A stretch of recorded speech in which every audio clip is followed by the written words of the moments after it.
So welcome to the second day of this conference, the Russell B. Clark Gerontology Conference. I'm Ray Merrill. I'm a professor in life sciences, the College of Life Sciences, and the director of the Gerontology program. And for some of you that were here last night, it was a great treat, and we're going to be privileged to hear from these esteemed scholars today. We're really looking forward to that. And I greatly appreciate each of you for being here today, knowing that you have busy schedules, and so thank you. So the conference is named after Russell B. Clark, and we really appreciate the generous contributions of the Clark family who support this conference. And Russell B. Clark, he lived to be 108. And I was talking to Rob recently, and I asked him if he suffered at all from dementia.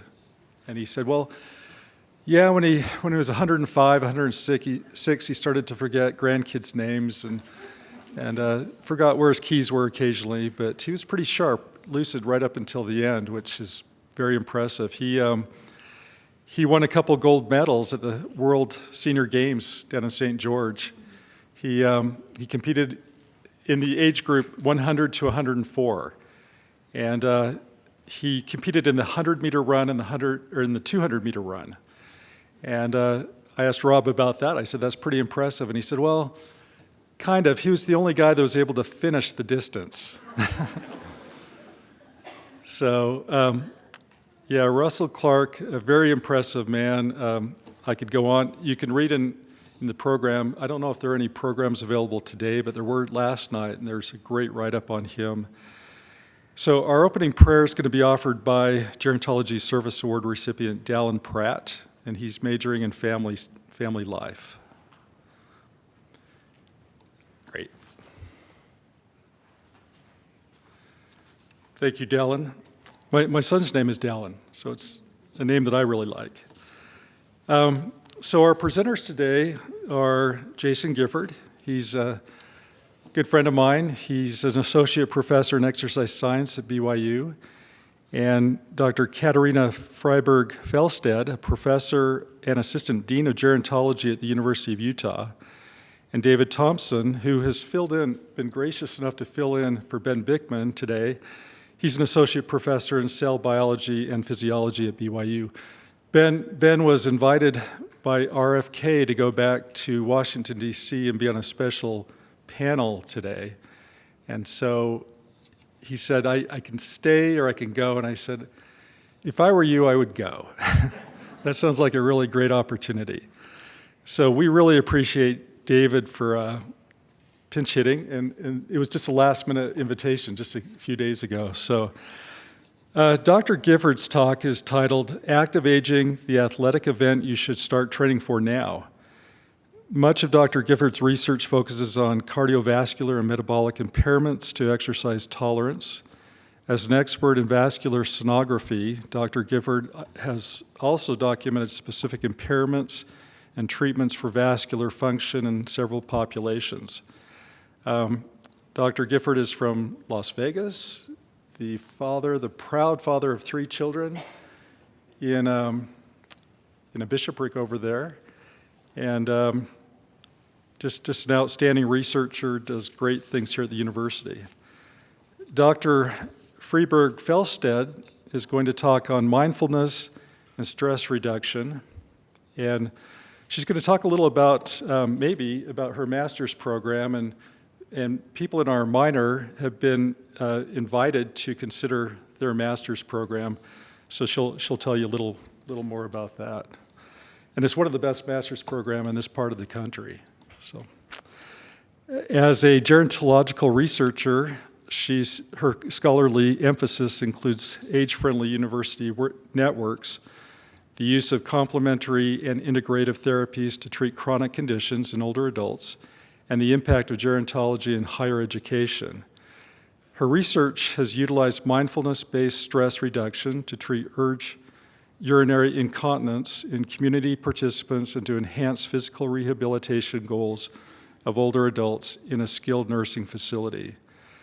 She has co-founded the Gerontological Society of America's Fitness, Exercise, and Wellness Interest Group, and she just became a fellow of that organization. And it's not easy, just from my experience, from what I've seen, it's not easy to become a fellow in that organization.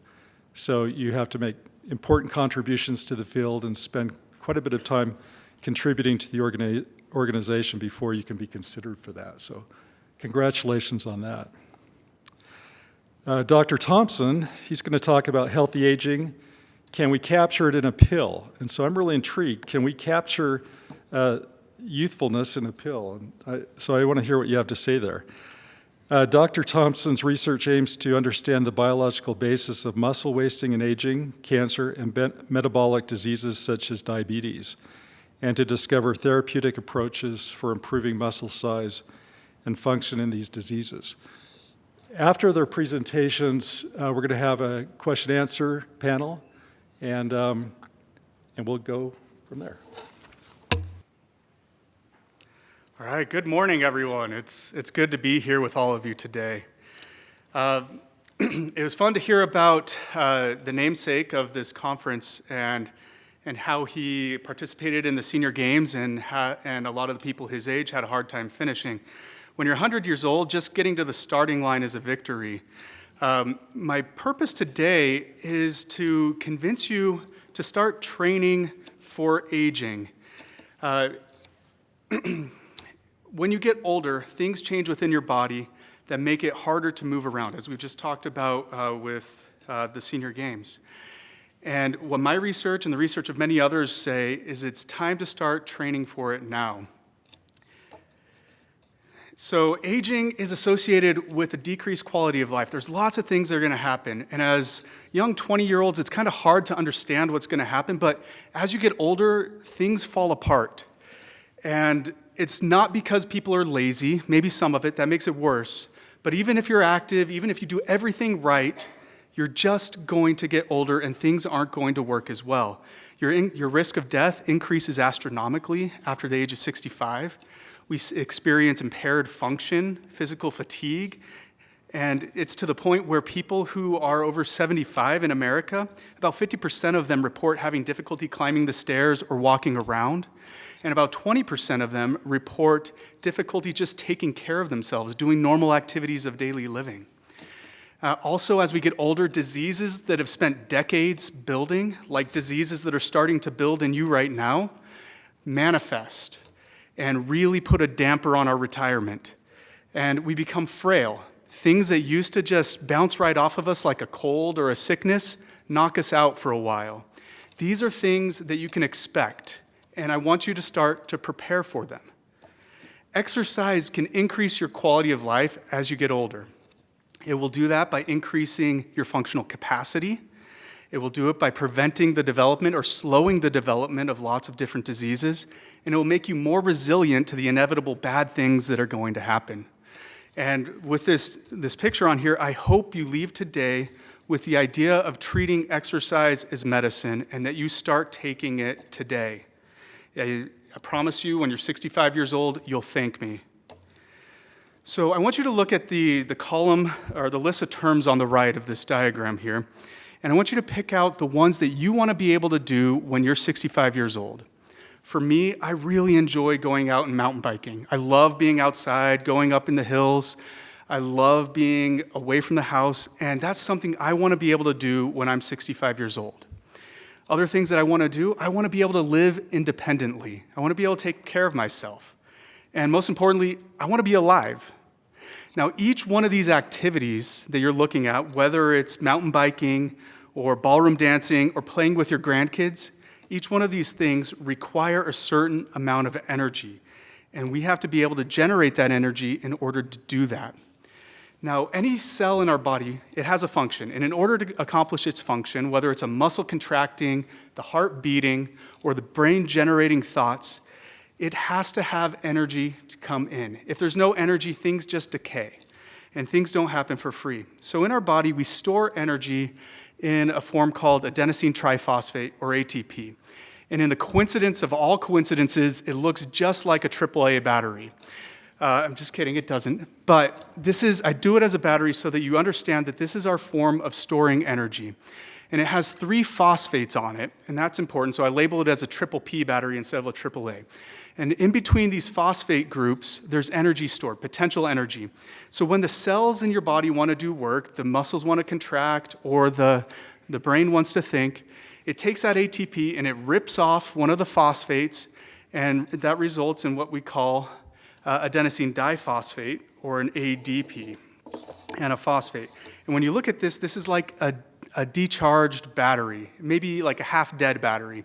There's a little bit of energy left in it, but not a lot. Now, in our bodies, ATP is critical. If we don't have ATP, we're in trouble. But what might surprise you is that we only store enough to last us a few seconds. What we specialize in, instead of storing ATP, is actually recycling ATP.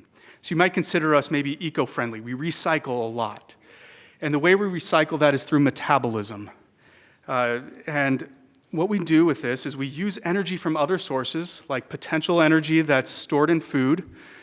We take that energy, and with the assistance of oxygen and organelles like mitochondria, we take the energy from food to put, one second, let me get my pen up. We take the energy to put the ATP back together again. So the reason that you eat food and the reason you breathe oxygen in is so that you can shove the ADP and the phosphate back together again. And the faster you get that done, the faster you can go through this process, and the more you can contract your muscles, the more energy you can put towards thinking, and the healthier and more functional you'll be. Every activity that you're looking at on that chart there, whether it's mountain biking, firefighting, it has an associated cost of ATP. If I want to be able to go out mountain biking, I need to be able to consume enough ATP and recycle it fast enough in order to keep my feet pedaling those pedals. And in order to do that, I need to consume oxygen. Now let me introduce you to a term that's going to be important today. It's called VO2. The V stands for volume per minute, and the O2 is oxygen. Now, this is something we measure in exercise physiology a lot. So every activity has an associated cost of oxygen. If I want to be able to go mountain biking at a moderate pace, I need to be able to consume about 32 milliliters of oxygen per kilogram of body mass per minute. If I can't get that much oxygen into my cells and recycle the ATP fast enough, I cannot mountain bike at that pace. So my options will either be I don't mountain bike, I mountain bike at a slower pace, or I get an e-bike, okay? Those are the options. Now, I want to show you another metabolic cost. Exercise physiology isn't just about moving, getting up. Your cells are always exercising. Your cells are always consuming energy.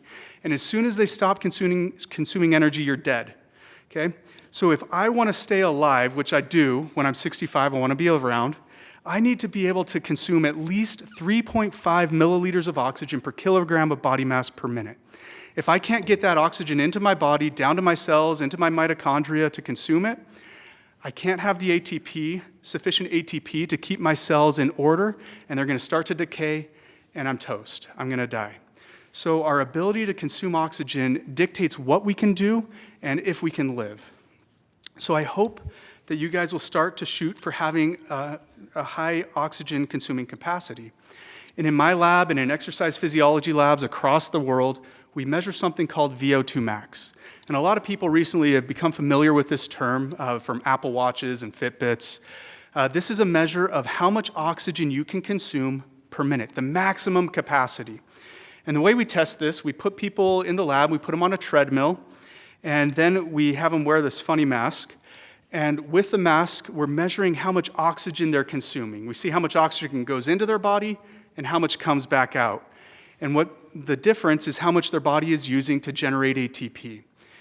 And the more oxygen you can consume, the more work you can do. So we start off having them stand on the treadmill, and when they're standing there, they don't consume a whole lot of oxygen, but then we turn the treadmill on and they start to walk at like 1 mile per hour, 2 miles per hour. And so you can imagine the legs are starting to move a little bit faster, so the muscles are contracting more. That means they need more oxygen, more ATP. So the rate of oxygen consumption goes up, and as we keep increasing the speed of the treadmill, the muscles and the whole body, the brain, the heart, everything needs more oxygen, and we see that rate of oxygen consumption go up and up until we get to this point right here for this person where we went from 4 to 5 miles per hour. The rate of oxygen consumption plateaus. They're unable to bring more oxygen into the system. This we call VO2 max. It's the maximum amount of oxygen they can bring in. You can resynthesize ATP in a couple of other ways that are oxygen independent, but how long they can sustain you is fleeting.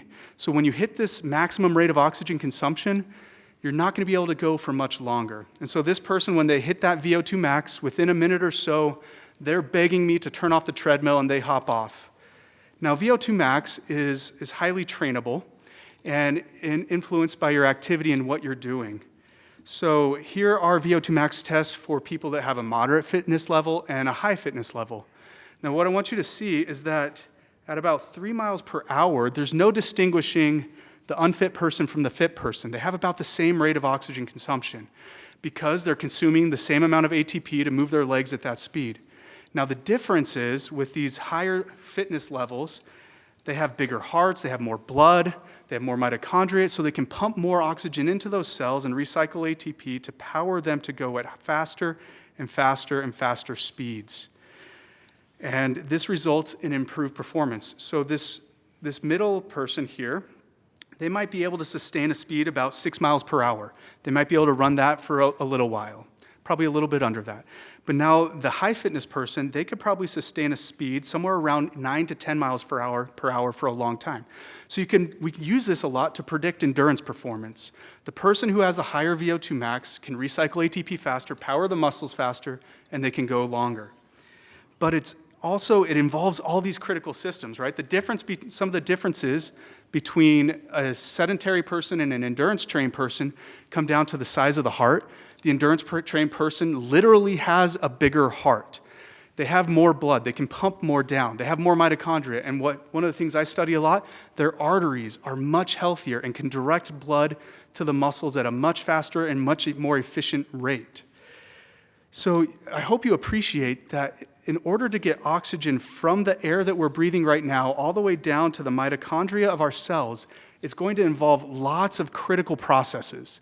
It involves the lungs, the cardiovascular system, and the heart, the arteries, the skeletal muscle, the mitochondria. And if there's any defect in any of these steps, whether it's the lungs or the heart or whatever, you're going to see it in a reduced exercise capacity, a premature fatigue, and they'll have a low VO2 max. So we call these tests, VO2 max tests, we call them stress tests. And some of the people in here might have had a stress test. And we use this to identify where the weakness is. And because of this, because it involves so many critical systems, not only is VO2 max great for predicting endurance performance, more importantly, and this is what I look at a lot more, it's great for predicting health and longevity. Now, this is one of many, many studies showing this. But back in the 1980s, Locken and colleagues, they did VO2 max tests on a bunch of middle-aged men and women, and then they followed them for about 15 years to see who died off over the next 15 years. And what they found was that people who had a VO2 max less than 27 had a much higher risk of death over those 15 years than people who had a VO2 max greater than 37. These are not high numbers. 37, most of the young people in here probably have a VO2 max over 37. But it was able to discriminate between those people who would die and those people who were less likely to die. This is because it involves so many critical systems, and it involves creating energy. And energy is life. If you can't create energy, you're in trouble. Now, here's the issue with VO2 max, and this is one of the things I look at a lot. It decreases with age. This is the average VO2 max of an average American as they age. We start off with 25-year-olds averaging around 42 milliliters per kilogram per minute. And as you get older, it goes down and down and down. Now, the consequence of this is that stuff that used to be feasible, like mountain biking and living independently, they become more difficult. As a 25-year-old, mountain biking at a moderate pace is not that hard, and they can probably go out and do it pretty well. But as they get to about 55, for this person, about 50 years old, now that mountain biking is above their VO2 max. That means they can't bring in oxygen fast enough to power the exercise, and now that exercise is no longer an option. They either have to slow down or just quit and do something different. Now, the problem with this is that if you look at the low fitness people who are sedentary or are unfortunate and have diseases, their VO2 max tends to be quite low. So this is the 5th percentile of Americans down here. So for our fifth percentile of 25-year-olds here at BYU, their VO2 max is somewhere around 25. And what that means is stuff like pickup basketball or mountain biking is going to be extremely exhausting for them, and they're not going to want to participate in it. They're going to stop early, and it's just not going to be feasible. That's not too devastating for a 25-year-old. Instead of playing basketball, they'll go play pickleball, or they'll go play video games or something. But now look at the consequences for these people when they're 65 years old. Now that VO2 max is dipped below what we call the frailty threshold. The threshold, the VO2 max that you need in order to maintain physical function and be independent. So these people that have a really low VO2 max, they're going to find it very hard to go up and down the stairs in their house. They're going to find it hard to clean their house, mow the lawn, go grocery shopping, and just take care of themselves. And so the consequence of this is that they're going to need assistance. They're going to be in a home, a rest home, or they're going to have someone come in and help them, maybe a son or daughter to come and help them. Now contrast that to the high fitness level. They're still able to do a whole lot of things. They're still able to do a VO2 max to go out and play ice hockey, to go mountain biking, and do a whole lot. What I want you to see, though, is that no matter if you're exercising or not exercising, the trajectory is downward. People on social media will try to tell you that you can prevent aging. That's a lie. It's going to happen. The fittest people in the world get slower. We do not have 75-year-olds winning gold medals in the marathon because of biology. It's not because they're lazy. It's not because they let it go. Things are changing within the body. And that's some of the stuff that I study in my research. I look at all the different parts of this, what we call the oxygen cascade, getting the oxygen from the air down to your mitochondria. And we look at things that are going wrong or changing with aging. And some of them are biological and inevitable, what we call primary aging. And one of those would be a reduced maximum heart rate. As we change, the ability of our heart to beat rapidly goes down. Max heart rate for a young person is probably about 200 beats per minute. When you get into your 50s, 70s, it's probably around 150 beats per minute. The consequence of that is that the heart is now pumping less blood out and less oxygen out to the cells, and the exercise capacity goes down. We can't do much to change it. Exercise, diet doesn't do a whole lot for that. It's going to happen. But we also see some other things. We see primary and secondary aging or biological and lifestyle changes affecting muscle mass. We tend to lose muscle as we age. We tend to lose mitochondria as we age. And this tends to be a combination of both biology and lifestyle. So let me show you. This is an MRI cross-section from 3 different people. The top one is an MRI of the thigh of a 40-year-old triathlete. So you can see, like, here's the femur, and this would be like the quadriceps, and you got the hamstrings back here. That's all muscle. And then this white part here would be subcutaneous adipose tissue, fat. Now, it doesn't take a physiologist to notice the difference here. Here's a 74-year-old sedentary person. If you look at just the circumference of the legs, they're about the same. But what the legs are composed of is quite different. The muscle, as we age, especially if we're sedentary, tends to decrease in size and in quality. This person is going to find it very difficult to generate force to get up the stairs or definitely to mountain bike or things like that. Now look at the 70-year-old triathlete. This is more of a best case scenario, but you can see lots of muscle still, very little adipose tissue. Our physical activity can offset some of this aging and keep our muscle quality and our muscle mass better. It'll probably still go down as you age, but not as bad as if you were sedentary. And we see the same kind of trend with our mitochondria. They go down with age, but if you maintain physical activity, their function tends to stay a lot better, closer to a young level. Some of the other stuff that changes with age are arteries. And so in my lab, we use ultrasound often to look at arteries and see how well they dilate, constrict, how well they can direct blood flow where they need to go. And this changes with age, especially in the coronary arteries, the arteries in your heart, and the arteries that go to your muscle. They just don't work as well, and blood doesn't get to where they need to go. And some of this is because of biology. It's going to happen no matter what, but a lot of it is also due to your lifestyle, what you've been exposed to. If you've been sedentary, if you've smoked, if you've been exposed to air pollution, these arteries tend to go dysfunctional. So now I want to talk to you about exercise, increasing quality of life through disease prevention.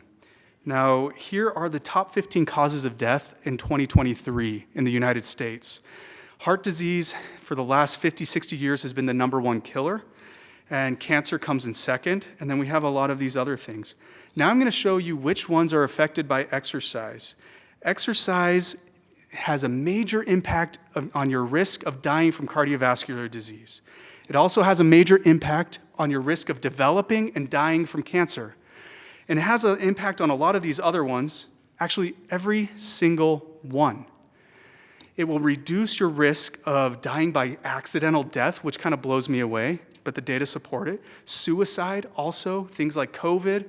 We have extremely solid data coming out of the pandemic that people who were physically fit, they contracted COVID less, and if they did contract it, they were hospitalized and died at a much, much lower rate. Some reports at 70% the rate of lower fit people. So any of you people, especially students that are considering a career in medicine or therapy, if you become a doctor and you are withholding exercise, not actively prescribing it to your patient, I would consider you to be practicing in malpractice. You are denying them of the best medicine that we have that reduces the risk of these top 15 killers. And importantly, if you're not prescribing exercise, you are tacitly endorsing inactivity. And inactivity is not just that you're lacking the benefits of exercise. Inactivity actually accelerates decay. And so by telling people that it's okay to be inactive, you're actually increasing their risk of cardiovascular disease, increasing their risk of cancer, and making them much more susceptible. So please, start exercising now. You're going to delay the development of a lot of these diseases like cardiovascular disease, which is starting in your arteries right now as a 25-year-old. If you exercise, your arteries age at a much lower rate, and you're going to be much better off when you're older. You'll thank me when you're older. Now, the last one I want to hit up is resilience. So our VO2 max and our fitness level, it's not just fixed. I've already showed you that it goes down with age, but it also changes in response to different things. Right now in our department, we have a graduate student, a PhD student, who's doing a study where we're putting people, 25-year-olds, in wheelchairs for a week. We pay them a lot of money to do this, but they go down from about 12 to 15,000 steps per day to about 700 steps per day. This is about how much a person gets when they're in the hospital, 700 steps per day. And by doing this just for a week, their VO2 max is going down about 7%. We've also done lots of studies where we take people, whether they're young or old, healthy, diseased, heart failure, you name it, you exercise train them, the VO2 max goes up. And within about 2 months, we'll see about a 10% increase in that VO2 max. Other things that will affect it, if you're a good Samaritan and you go to the Red Cross and donate blood, you're going to lose about 400 milliliters of blood. And that means you have less blood to deliver to the muscles, and less oxygen will get there. So your VO2 max goes down about 7%. It's a worthy sacrifice, I think. You rebound it, your blood comes back. But now let's say that you're in an accident and you lose a couple liters of blood. Now your VO2 max is going to be really, really low, down to that level where the VO2 max is almost or below that level necessary to maintain life. And so what do? We give them a blood transfusion. We bring more blood in to the system so they can deliver oxygen and maintain ATP production, and we keep them alive, hopefully. Other things that will affect your VO2 max, if you go to high altitude, you see decreased pressure of oxygen. So at the top of Mount Everest, we expect about a 50% decrease in VO2 max. The consequence of this is some of the fittest people in the world that are running 4 or 5 minute miles, you take them up to Mount Everest, and they're literally crawling on their hands and knees just to go a couple of feet. VO2 max matters, and we saw this in the pandemic. COVID and pneumonia affect VO2 max, and this depends on the severity.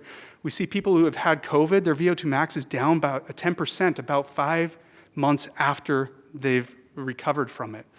And if the pneumonia gets bad enough where you get a fluid accumulating in the lungs, now you have a hard time getting oxygen into the system, and the VO2 max goes down and down until it's getting to critical levels. And the fitter you are, the more resilient you are to these changes. So here's that plot. I'm going to show it 1 or 2 more times. Now, very few of us actually look like this plot as we age. We're going to see troughs and peaks. We're going to see sometimes going up, sometimes going down, depending on what we're doing. So let's say that we take these 30-year-olds, some that are high fit and low fit, and we give them all the same case of COVID and pneumonia. And we're going to expect a pretty big drop in their VO2 max acutely. And for this person that has a high fitness level, that's going to mean that their exercise is going to be impacted. They're not going to be able to run as fast as normal. They'll be much more fatigable, but they're going to be fine. Now look at this person who is low fit. They get that same COVID, and it drops their VO2 max below this independence threshold, and now they have to go to the hospital or a nursing home to be taken care of. Kind of stinks, right? Now, look at the consequences when you're older. So the low VO2 max as you're aging, the fit person gets that same pneumonia. It's going to take them off their mountain bike, and now they're going to be sidelined doing something else for a little while. You take the moderate fitness level, and now they're going down below that independence threshold. But the key here is let's look at that low fitness person. And we saw this in the pandemic. That low fitness person, they get that same pneumonia, brings the VO2 max down below the threshold for life, and it's game over. You don't rebound from that. So what we want to do with you guys is have you start exercise training now. It doesn't matter if you're 20 years old or 70 years old, the benefit is there. It's going to help. It helps a lot faster when you're younger. But what we can do, we see this in people, whether they're healthy, diseased, any population we've done it with, they respond. We can take these low-fit people, exercise train them, and bring up their VO2 max so they're at the moderate level. Totally feasible. I can almost guarantee that we can do this with most people. Now, the consequences of this is now after exercise training them, they get that pneumonia and they survive. Or they get, if we take a moderate fitness person up and now they get the pneumonia, they stay even out of the hospital. This is what we want to do. Exercise is not a guarantee that you're going to live forever, but it will help you be much more resilient against the inevitable things that are going to happen. Your sicknesses, your injuries, your diseases. It will help protect you from developing them. It will help you to be resilient against them, and it will keep your functional capacity so that you can do the things that you want to do as you age. Now, with that, if we have time, I'm happy to take any questions. And also, if you're interested in learning about your own VO2 max or lactate threshold and several other things, you can scan this QR code. We have studies going on right now at BYU that we'd be happy to have a lot of you in. All right, that's all I have for you.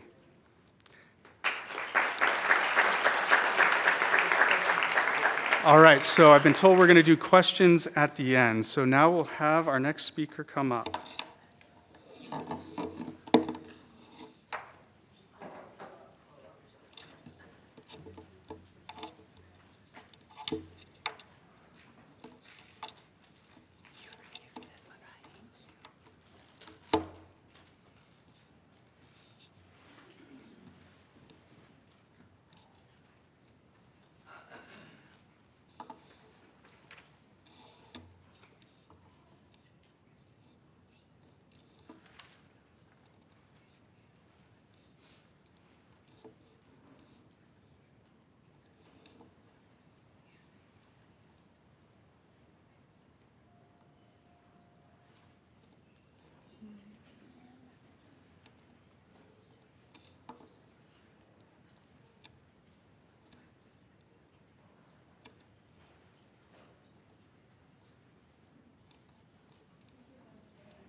Interesting, it doesn't show.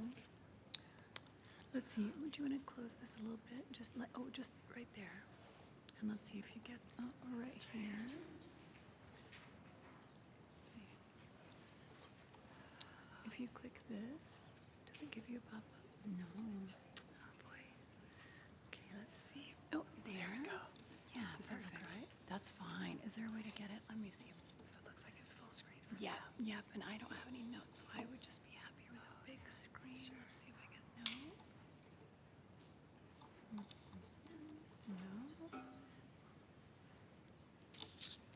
That's all right. Well, let's see. So you're wanting this to be full screen? Yeah. High presenter view.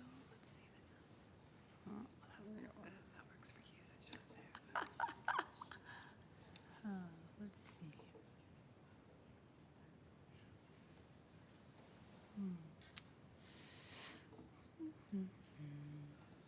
All right, anybody techie out here in the audience? Let's see, enable content. Oh, this should work there. Okay, I think we got it. You got it? Yeah, let's see. Like, show me what else. Yeah, let me just see if it can give me.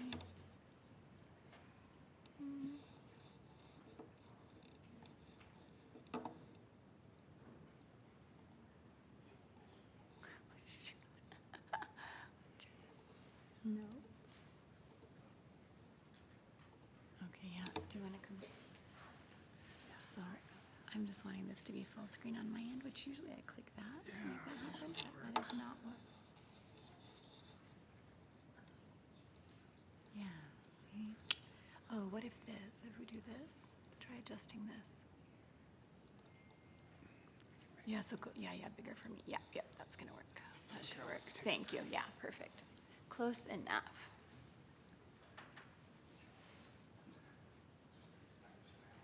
Thank you. No.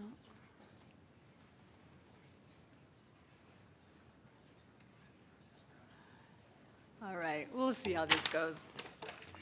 Welcome, everyone. Thank you for having me. I'm so honored to be here. I'm delighted to get this time together. Thank you for the introduction, and thank you for the invitation. I'm going to keep my phone right here and click. And do I have about 30 minutes or 25, 20, 25? Okay, perfect. All right, let me set this so that I'm not keeping you over. All right, hello. So I am excited to be with you. I think you got a brief introduction of the things that I have researched and looked at. I'm more of a psychosociobehavioral gerontologist than a biomedical gerontologist, so we'll approach things a little differently. Oh dear. All right. Let's just see if this gives me. Where it's stored. Yeah, all right, I'll let you drive. You know what might work best is if we just, yeah, go ahead. So this is where it is. Yeah, and so if I could have the view. No? There. Oh. All right, you got it. Okay, thanks. All right, I have no conflicts of interest to disclose. And we'd like to say, unfortunately, haha. These are the objectives that I am going to cover today. So we're going to explore the research surrounding the concepts of mindfulness and around stress. We're going to discover the relationship between these two, or just maybe look at it more in depth. We're going to practice a couple of techniques, and we're going to discuss ideas to integrate mindfulness into your daily life. Well, I like to say we'll start by stopping. So I'm going to bring you through a short mindfulness exercise. And if you are comfortable closing your eyes, I invite you to do that. And if not, you're welcome to just sort of have an unfocused gaze. You know, you kind of relax your eyelids and just fuzz out your gaze. So you're kind of on your own, right? So I invite you to begin that now. So STOP is an acronym to help you remember the steps of this process. As with any mindfulness, the idea is to improve awareness and acceptance. So S is for stop. Stop and notice what it feels like to stop moving, to stop doing, and to focus inward instead. T is for take a breath or two and feel what it's like to be alive and breathing. How does it feel to inhale and exhale? Can you feel the air on your nostrils? Notice the quality of your breath. Is it slow and rhythmic or shallow? You may recognize how focusing on your breath allows you to stay in the present and holds the space between your thoughts and your actions. O is for observe. Step into the role of observer. Observe your thoughts, emotions, and physical sensations with as much openness and curiosity as possible. Observe your thoughts without being swept up in them. Are you caught up in a story about something that happened earlier today, or perhaps planning for what's next? Whatever's present for you right now, simply acknowledge it or nod to it as if you're expressing, I see you, and it's okay. Observe your emotions. Name what you're feeling without reacting. Are there any emotions like impatience, joy, irritation, or calm that are present for you? Observe your body. Are you tight, clenched, fidgety, in pain perhaps? Is there tension in your shoulders? Are you hungry or thirsty? Where are the areas of your body that feel good or at ease? We sometimes go straight to where the pain is, but where are the comfortable parts of your body? Where do you feel these feelings? And how are they making themselves known to you? How do you notice those? There's no need to judge, analyze, or fix what you find in this moment. P is for proceed. Move forward now with something that supports you. Perhaps another full breath, a soft smile, massaging your hands. It can look however you like it to look. And when you're ready, please open your eyes. So the first topic I'm going to talk with you briefly about is mindfulness. We have a few definitions, and sometimes it's helpful to look at the opposite of mindfulness. So, one of my favorite quotes from an author who I just dearly love, I recommend reading anything by him, Thich Nhat Hanh. Can all of you in the back, can you see the words on the screen? Are they big enough? Okay, thank you. So, mindfulness was brought to the West by Jon Kabat-Zinn in the early 1970s. It, of course, builds on traditions that are thousands and thousands of years old, but Jon Kabat-Zinn brought mindfulness-based stress reduction. It's one large concept, and it's usually it's an acronym. MBSR is what's usually used as acronym. This is still a pretty left-brained approach to mindfulness, so it lends itself to being studied quite easily. So at its most basic spot, mindfulness is awareness and acceptance. It's paying attention on purpose in the present moment without judgment. Mindfulness is being aware of and acknowledging our emotions. It's recognizing the physical, emotional, or mental situation of the moment. And this is neutral, right? We're labeling an emotion, we're tuning into the body, and we're using a phrase to describe or reflect what we're feeling. So maybe it's rage, maybe it's peace, right? All the feelings are feelings. We're just naming them and labeling them.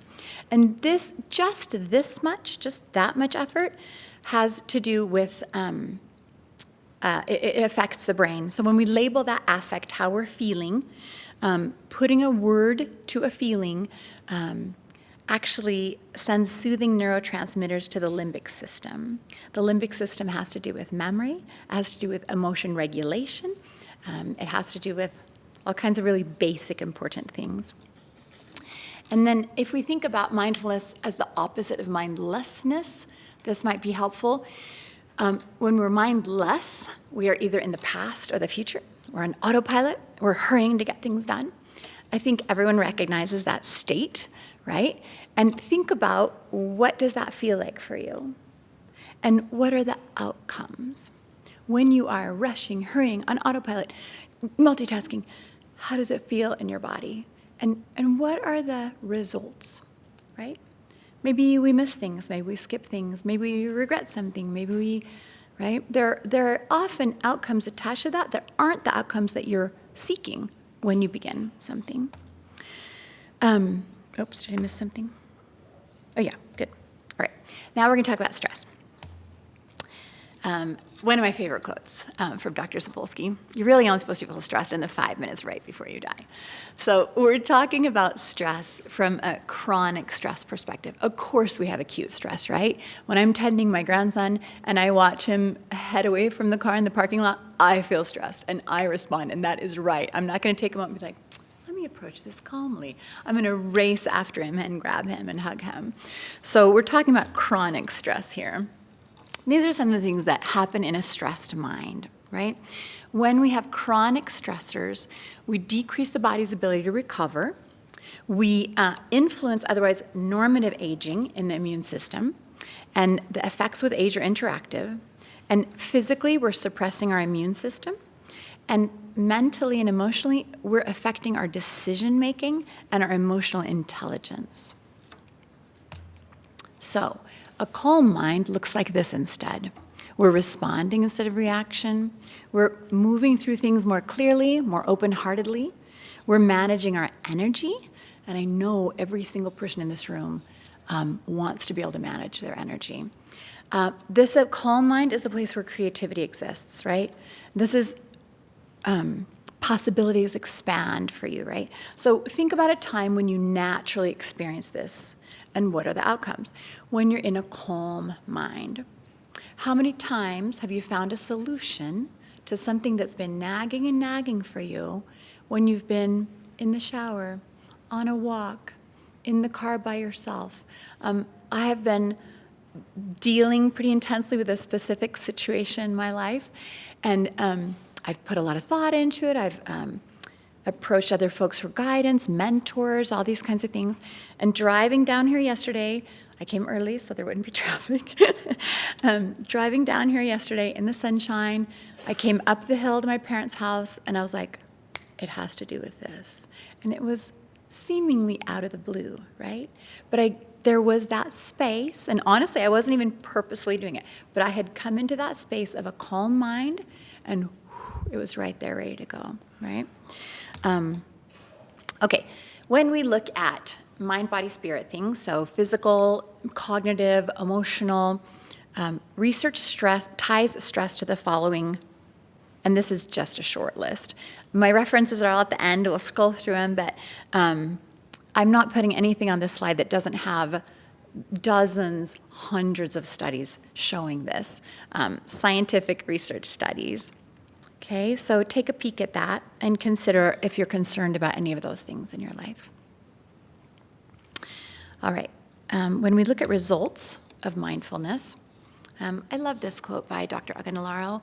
I think it really encompasses what I am trying to express around mindfulness. And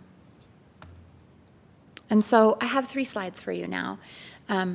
This slide is about the mind, the next slide is about the body, and the next slide is about the spirit. And I'm just using these colloquially.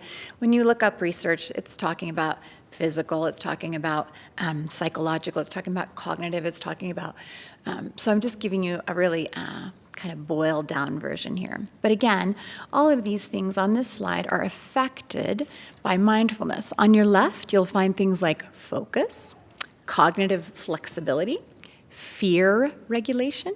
Those improve by mindfulness use. Things like depression, anxiety disorder, rumination, PTSD symptoms, these are all reduced when you practice mindfulness.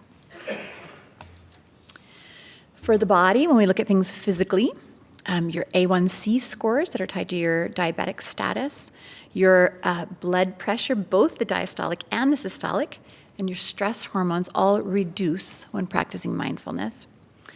You'll have a stronger immune system. You have better telomerase activity. You will have improved stress-related disease outcomes. This has to do with how you manage a cold or how your psoriasis is at, right? So these kinds of things are also affected by mindfulness. Very clearly, by the way, in scientific research, we look for statistically significant findings. So these aren't sort of little, these studies are very well constructed and very well studied. I named this spirit, just again in that colloquial fashion, but these are your emotional, spiritual parts. And you may have noticed between the other 2 slides, I've put a few things on several slides because, of course, they come across like we're just one system, right? So I'm splitting these up sort of artificially between mind, body, spirit. So your coping capabilities improve, your empathy improves, Your vitality improves. I love that word. There are very clear scientific definitions of what vitality is, and mindfulness significantly improves your vitality. Emotional distress, emotional reactivity, interpersonal aggression, all decrease when you practice mindfulness. Loneliness, hopelessness, both decreased. So when we flip through these slides, you think about what we are all managing in our own lives. You think about what's happening in our communities. You think about things from a more global perspective. Things that are, really epidemics in our lives are all addressed by these things. They're all addressed through mindfulness. So I want to talk briefly about my own mindfulness research findings. I have 3 basic categories to show you or to walk you through. And before I start those, this is just my slide about conceptual foundations and theoretical frameworks. So any decent study will have an item in mind, an idea in mind, and then you'll go review the scientific literature, and you look up hundreds of studies that have already looked at some form of this, right? And then you think about the mechanism that you want to look at. So you're going to set a problem statement, like what's the gap in the scientific literature, what's missing right now, what do I want to do about that, and what am I choosing to look at? So then, to make your study stronger and better, you're going to use a conceptual or a theoretical framework or foundation. And these are 3 of the ones that I often use in my studies. The stress process theory from Perlin, it talks about chronic emotional and mental stresses resulting in negative physical outcomes. This is very commonly recognized. Perlin did this work in 1981, and it's still entirely relevant and accurate.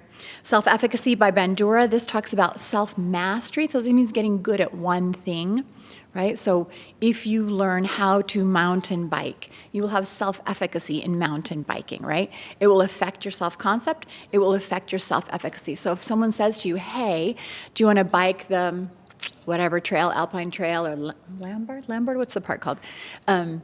Trail, then you're like, yeah, absolutely, because you know how to mountain bike, right? If you don't mountain bike, if you instead play tennis, you're like, how about we play tennis instead, right? So this whole concept of self-efficacy, self-concept, self-mastery, really important. Mindfulness-based stress reduction, we talked about Jon Kabat-Zinn, and he has found, and this is used now as sort of a conceptual background for folks who are doing studies. This increased awareness and acceptance allow for new ways to respond and cope in relationship to yourself and the world. Mindfulness, as we've talked about already, is linked to changes in the areas of the brain responsible for affect regulation, how we regulate stressful impulses. It influences body functions, your breathing, your heart rate variability, immune function. So this is one of the areas that I've studied mindfulness in relation to, which is urge, urinary incontinence. And just for a brief primer, there are 2 basic types of urinary incontinence. One is urge and one is stress. And confusingly, when we're talking about stress incontinence is not about the kind of stress we're talking about today. It's the kind of stress that happens on a bladder. So jumping, coughing, bouncing, and then there's leakage. That's stress incontinence. What we're talking about is urge, and that's a structural disorder, right? That's a physically structural disorder. Urge incontinence is when you really need to go to the bathroom, and sometimes it will happen when you're pulling in your garage, or it will happen when you're washing your hands and you hear the water, right? This is typically occurs more in women than in men, and it typically occurs much more often in older adults than younger adults. This is a functional disorder we're starting to see. And so I'll just give you just a brief example because it's so fascinating to me. When you do an fMRI on a person who has urge incontinence and their bladder fills, their amygdala, their brain just goes off, like warning, warning, stress, stress. When you have someone without urge incontinence and their bladder fills, nothing happens in the brain. So this is a functional disorder, right? There's something around how we process these signals, right, that are coming. So when we used mindfulness to treat urge urinary incontinence, and we ran it with a control study because when you kind of attach mindfulness to anything, things seem to get better. And not just the thing you're studying, but other things around it, right? So we always ran it parallel with something else, and we did a health enhancement program that looked from the outset exactly like mindfulness, the mindfulness-based stress reduction. It met for 2.5 hours once a week for 8 weeks. It had a half-day retreat in the middle. You had homework that you did every day. But the topics were not mindfulness-based stress reduction. And so after testing folks, after the 8-week completion, severity was reduced, how often, how much. Bother was reduced, right? Someone would have really low leakage, be super bothered, and somebody get high leakage and be not bothered at all. So bother is separate from severity. Their perceived stress and their perceived self-efficacy. And all 4 of those had significant findings, statistically significant improvement with the mindfulness group compared to the other group. Also, just there was an impressive level of engagement consistently seen in both subsamples at both times measured. So we measured it at 6 months and at follow-up. And of course, I looked at this about 300 times and still couldn't catch that parenthesis on the other side. So those are kind of things that happen when you make slides and like, it needs a parenthesis. But we saw this desire to address a sensitive condition in this population, right? This isn't something we talk about, and I can go on and on about why that is, but it's ridiculous. It should be talked about just like any other condition. And there is an underappreciated willingness of older adults to participate in clinical healthcare research. We see, and I know I'm preaching to the choir here literally, but older adults are often left out of scientific research, and I urge each of you, if you're at the beginning of your career or the middle of your career or the end of your career, to consider how much you are including older adults. We often see in research studies that are advertised for people from 18 to 65. What about the people after 65?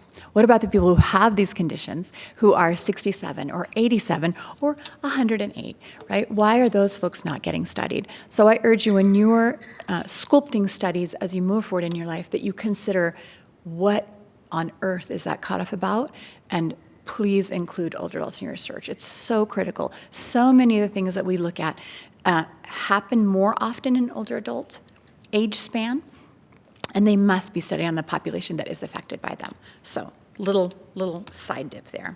I'll get off the soapbox. Another intervention study that we looked at using mindfulness in was in physical rehabilitation.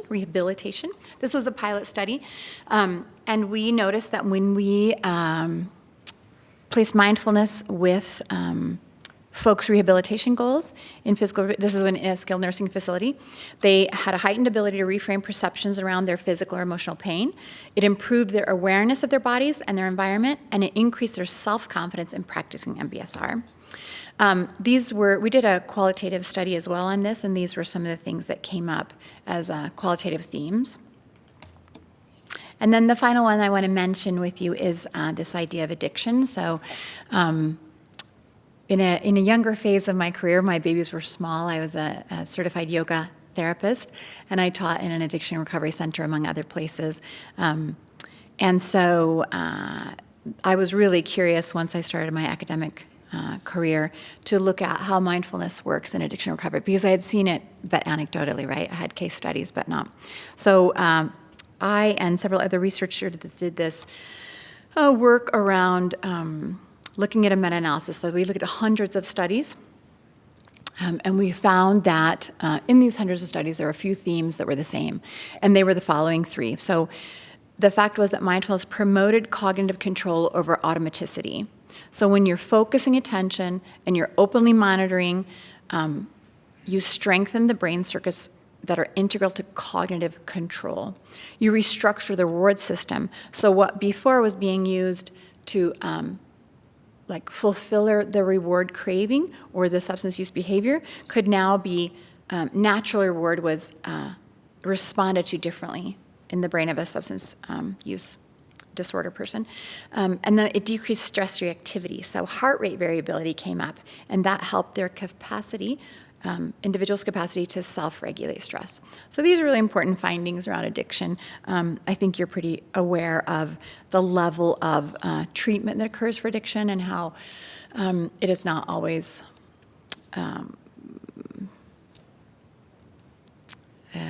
long-term. It's not always effective for the long term. So these were important findings. One of the things that's so important about mindfulness is that you can do it anytime, anywhere. It doesn't cost you any money. You don't have to go to a treatment center. You don't have to take medication. You don't have to see a primary health provider. You don't need a solution that you drink every day. You don't have to order off the web for anything, right? So I want to talk about, for each of us, how we can apply mindfulness in our life. I raised this quote before saying that, because sometimes when we focus inward on ourselves, there's outside messaging that looks a little bit like this. And so I am here to rebut these statements. I encourage you to do self-care, and mindfulness is part of that, and it will make you stronger and healthier and happier and much more able to serve the folks around you that need you. So I have one little exercise at the end that I'm going to talk to you about that does take a few minutes, but these are ways that you can apply mindfulness in your everyday life that will not add one moment of time to your life. I'm not asking you to do anything outside of the activities you normally do. And I'll just give you an example from each of these quadrants, and during questions, if you want to talk more about this, we can. For example, a personal habit, when you wake. When you wake up, what usually happens? I'll tell you what happens to me. Okay, what time is my first meeting? Okay, I gotta feed the dog. Oh my gosh, I gotta make sure I get the oil changed. Oh, and those tires probably need rotation. I should ask for that at the same time. And what do I need to run to the dry cleaner, right? Immediately, what is going on, right? Our brain just goes off, and our brain's there to protect us, to get us through life, and sometimes we just let it go. But what if instead when I woke up I thought, these sheets feel really smooth on my face, and the temperature in this bedroom is too cold, too hot. What if I thought, oh, I can hear the rain outside. What a lovely thing to wake up to, right? Same thing happening. You're waking up, but the approach is so different, right? And you're setting yourself up for a different kind of day and a different kind of life, ultimately. When you're walking upstairs, are you like, oh, this is so exhausting. What is going on? Or you're thinking, did I turn in that assignment? Oh my gosh, is it due Friday at 5 or Friday at midnight, right? You could do that when you're walking up the stairs, and maybe you did. Do any of you remember coming up the stairs today or riding the elevator? What were you thinking about? But what if when you walked up the stairs you thought, oh, those glute muscles are doing their job. Man, those quads are fantastic. Oh, my Achilles are a little tight. No judgment. You're just looking at things. You're just interested. Gosh, this is beautiful marble. Wow, this wood is delicious looking. Oh, this is a little worn. Right, whatever, right? But be there, be here now. With food and drink, we often talk about the first bite, right? Think about what you had for breakfast. Did you consider your first bite, right? Yogurts, I usually have yogurt in the morning with blackberries, maybe some pineapple. And how often do I eat the whole thing while I'm doing Duolingo at the same time and making sure my shoes are where they should be, right? Or what if I just taste that yogurt? What if I I buy this Siggy's Icelandic yogurt, and it's so smooth. And these blackberries are just interesting. Is this what blackberries really taste like? Can you see the concept of just being here now? You'll have a different experience with the same exact thing happening. Okay, I'll move it along. We're going to hit gratitude. Mindfulness helps us cultivate gratitude, and gratitude helps us cultivate mindfulness. And when you look on the left side of the slide, you'll see things that are improved with gratitude. And on the right side, you'll see things that are decreased with gratitude. I am not saying that when you have a difficult situation in life, you should just be more grateful. I want to clarify that. There are situations in our life that we need to rescue ourselves from. There are situations in our life that need change. This is not what I'm saying about gratitude. But it's interesting to see the types of things that gratitude can affect. Here's the last thing we're going to chat about. This is called 3 Good Things. It's a mindfulness practice. I have printouts for both the stop exercise we did at the beginning and this exercise. We're not going to take time to practice it, but I'm going to encourage you to do it. Research has shown that a couple of weeks of practice, just once a day, 3 minutes, 5 minutes, has a positive effect lasting 6 months to a year. So if you do this for the rest of March, a year from now, you may very well still be enjoying the benefits of this, right? These are some of the benefits. Okay, so you're going to write down 3 good things. You're going to think to yourself and write down, how did this occur? Or how did I contribute to this? And then how did I feel about it when it happened? Or how do I feel about it right now? And I'm going to show you what often ends up on my gratitude list. This is my Eddie, my little doggy. And so if I were to do this, I would say, I'm really grateful for Eddie. And how did this occur? And I'll think about, what were the steps that led me to find him, right? And then I'll think about, how did I contribute? What was something that I did to make this happen? And then I think, how do I feel about this? And I think, oh, I feel really great about Eddie. I'm so happy he's there, right? And you can think about more specific ways. Just looping back, here are the objectives that we thought we would cover. Hopefully we've gone through these together. These are the references that I used to put together this presentation. These are specific to this presentation. And then this is just a list of grants and journal articles and book chapters and presentations that I have given and done on this concept of mindfulness. So that's it, and we're holding questions for the end. And thank you for your time. Oh, the master's program, 90 seconds. I'm the assistant dean of the Gerontology Interdisciplinary Program up at the University of Utah. We offer a minor, just like you do. We have a couple grad and undergrad certificates. We have a dual degree program with the physician assistant folks, and we have an MS in gerontology.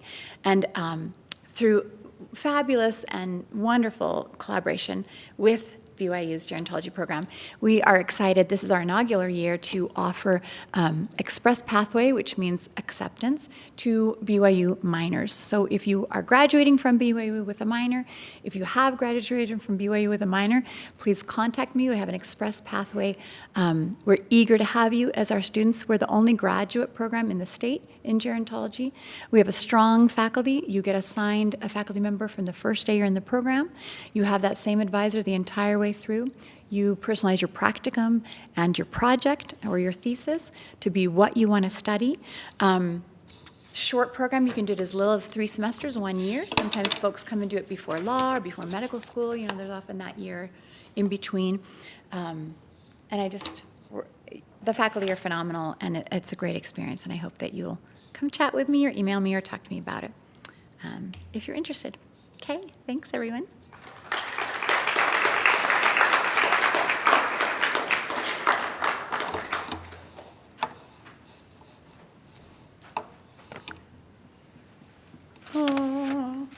Let's see. All right, we'll get it. It's so quick, Let's right? see. That mouse is... Yeah, it is speedy.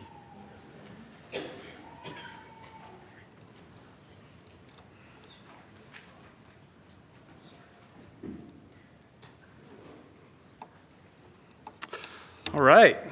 Well, I'm really excited to be here with you this morning. I'm no Ben Dickman. I was gonna, he and I were planning how we might, pretend I'm Ben, and maybe we had like our aging research was a miracle treatment for male pattern hair baldness, right, or something like that. But I'm really grateful to be here and thankful to be able to share with you some of the things that we're interested in my laboratory here at BYU.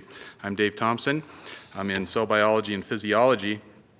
And in our lab, really at our core, what we're interested in, so I started off as an exercise physiologist as well, so you're going to get a lot of similar messaging that you heard from Jayson earlier. But we're interested in what the molecular effects of exercise are, especially on skeletal muscle. I'm a muscle biologist, so that's where we spend most of our time, although we dabble in other tissues as well.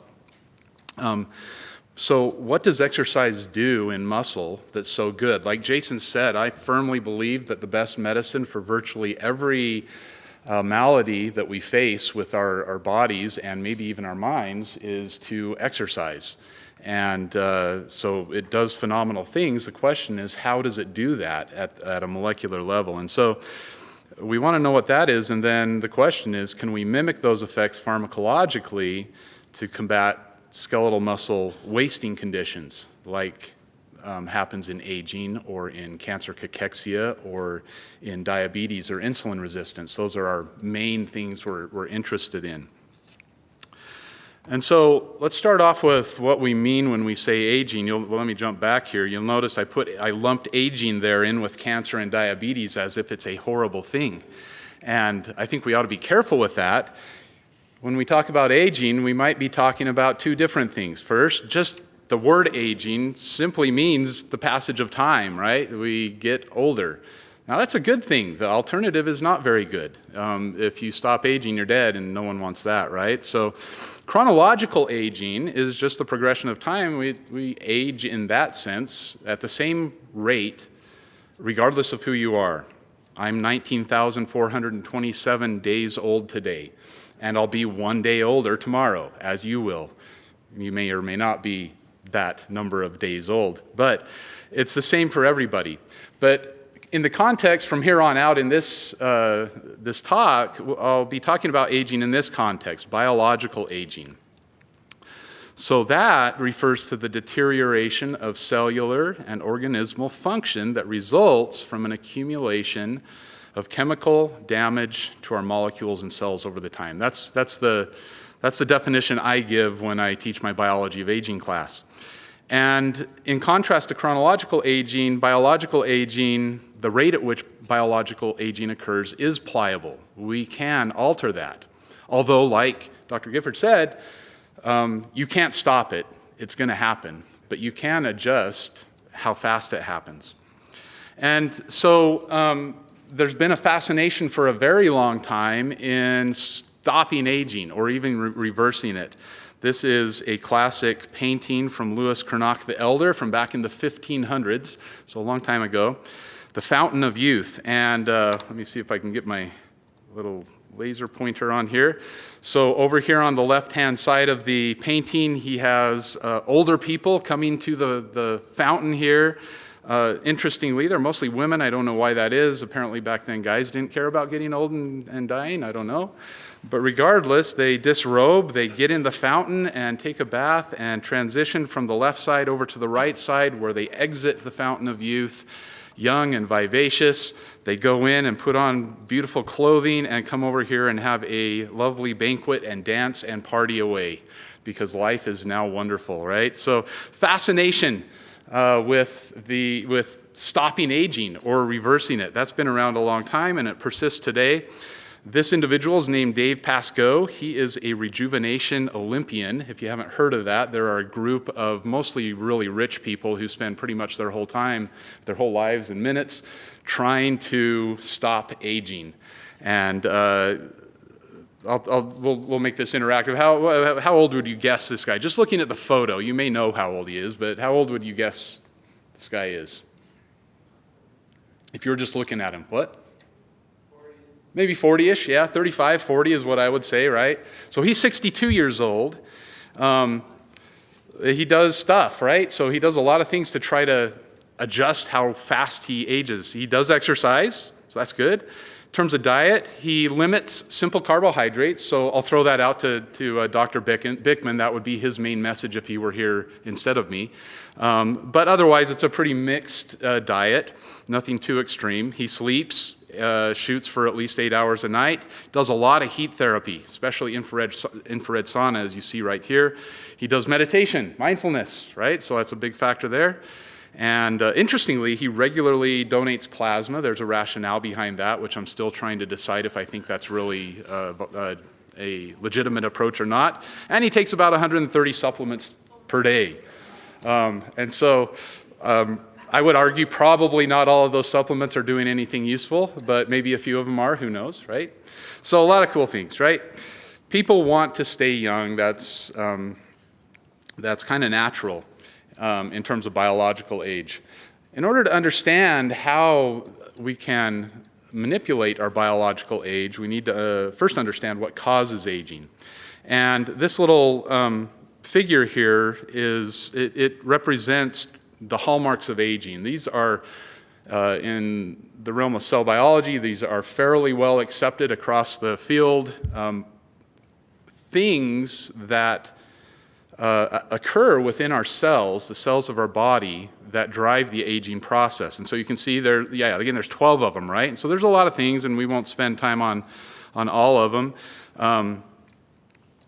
So there's, it was mentioned earlier, telomerase. So our telomeres are these caps on our strands of DNA, kind of like the aglets on a shoelace. That's like the little sheath at the end of your shoelaces, right?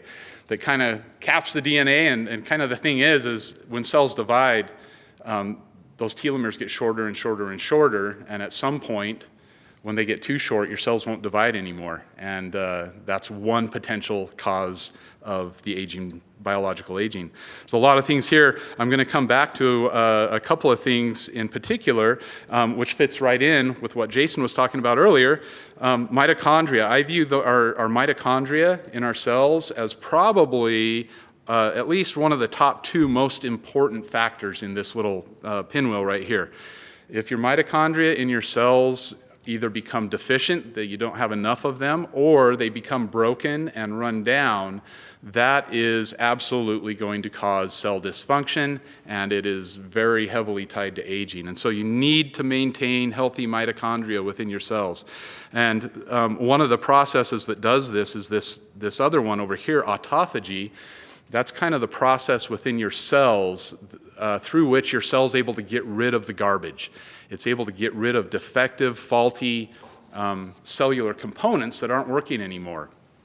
And if your cells can't do autophagy very well, then you get a buildup of defective machinery. And obviously, if your cell's full of defective machinery, it's not going to be working very well, right? And that can lead to biological aging. One other I'll come back to later briefly on is inflammation. Inflammation is super important if you're fighting off an infection or if you're injured. But the problem is, as we get older, we kind of enter a state of chronic low-level inflammation that just doesn't go away. And that's a big problem too. So all of these are super important processes within our cells that drive aging, so to speak. Again, I'm a muscle biologist, and so those hallmarks of aging apply in muscle, and because of them, you end up, as you get older, having muscle protein breaking down. Protein synthesis can be impaired, especially when you get older, when you do things that would normally stimulate growth of your muscle. It doesn't work very well. It doesn't respond properly. Your muscle, you have type 1 and type 2 fibers. Your type 2 fibers are the ones that are powerful. Those are the ones that will drive you up out of a chair, for instance, and help you go upstairs. And those types of muscle fibers are the ones that really, you lose them when you get older, and they break down and they become denervated, so you can't control them anymore. Impaired muscle blood supply, so that goes right along with what Dr. Gifford was talking about. And then insulin resistance is also a huge factor in aging muscle. And all of that together decreases muscle strength and power, endurance, and also it impairs your ability of muscle to regenerate. If I were to walk along and I was to bump into this little corner right here, as happens occasionally, I'm going to kill a bunch of muscle fibers when that happens. When you're young, you just bounce right back and those muscle fibers regenerate right away. If you're old, you are likely not going to get that muscle back. It's gone because your ability to regenerate's been deteriorated. And again, I appreciated Jayson's image similar to this one, just showing you that you lose muscle mass when you get old. So we call that sarcopenia. Sarcopenia is the age-related loss of muscle size and function. And again, I spent a long time, I guess over 20 years now, studying sarcopenia. So coming back to the general aging process, can we slow it down? Yeah, definitely. But life is full of choices. So over here on the left is the fountain of youth, right? That's what we're interested in here. Over on the right is the fountain of bacon, which I kind of don't like that term. I like bacon, and I don't know. I want to believe that it's the fountain of youth too, but nonetheless, on the left side, we've got exercise, and we'll come back to that. Again, my bias is that is the most important lever on the left side, but there's veggies and fruit, your diet, making sure you're eating the right things and eating the right amount is super important in this process. Again, going back to what Bickman would have said, controlling your carbohydrate intake is a huge thing here because that will control insulin, and insulin is a big player in aging. Sleep, stress management that we've heard about. You can choose, we just got a bunch of tips on how to be a little more mindful in our lives and manage stress. You can choose when you go home, are you just going to say, wow, that was cool, and then not do anything, or are you going to put some of those tips into action? It's your choice. You get to make that choice. On the other hand, you can be sedentary, sit and watch Netflix and eat Cheetos, sleep badly, sleep briefly, or sit in academic conferences for a long time and just sit here for hours on end. None of those things are good for your aging, right? So again, exercise I think in my bias, is the biggest player there. The biggest bang for your buck I think comes from making sure that you're moving around a lot. And it is the difference between one form of aging, here on the left, or another form of aging, which you see down at Huntsman all the time. But again, in my lab, we're interested in why or how exercise has those beneficial effects. And so exercise, when you engage in exercise, kind of the stepping back, the 10,000-foot view of what happens here is that when you exercise, you are stressing your body. I would say that, yeah, 5 minutes before you die, you should be stressed, but you should be stressed then, but you should also be stressed when you're exercising, and then don't be stressed besides that exercise, right? Because that stress is important. When you exercise, you have mechanical stress, the force on your joints and your bones and your muscles and your tendons. Heat stress, you get hot when you exercise, and that actually puts into play molecular mechanisms that drive adaptation. Metabolic stress, I'm going to talk about that more in just a minute.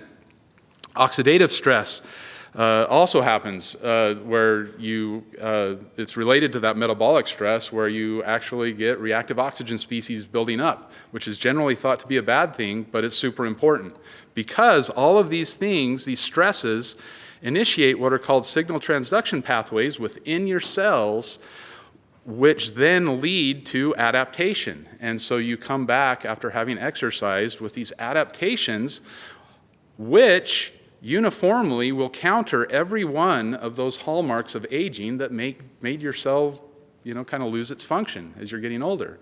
And so exercise is super important in doing this through these stresses leading to signal transduction and then adaptation that makes the cell resistant to those same stresses. Now, when you exercise, when you get right down to the core of what's happening, so you exercise, and what it does is it alters gene expression. In response to those signal transduction mechanisms that I mentioned before, those mechanisms cause your cell to express genes differently than they did before you exercised. And so down here you can see you have a little exercise bout, and while you're exercising, you're going to get a big increase in what are called early response stress genes. And those go up and then they come down pretty quickly. But then you get other genes while you're recovering from exercise that go up and drive adaptation. So you get a whole bunch of genes that change in terms of their expression. So your cell starts making new genes, and those new genes are then going to result in the cell building new machinery, new proteins that will then allow the cell to function differently.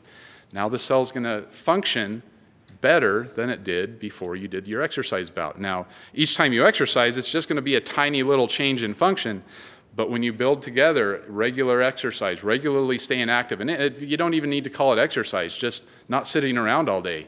When you do that, you're going to get, over time, big changes in the way your cells operate.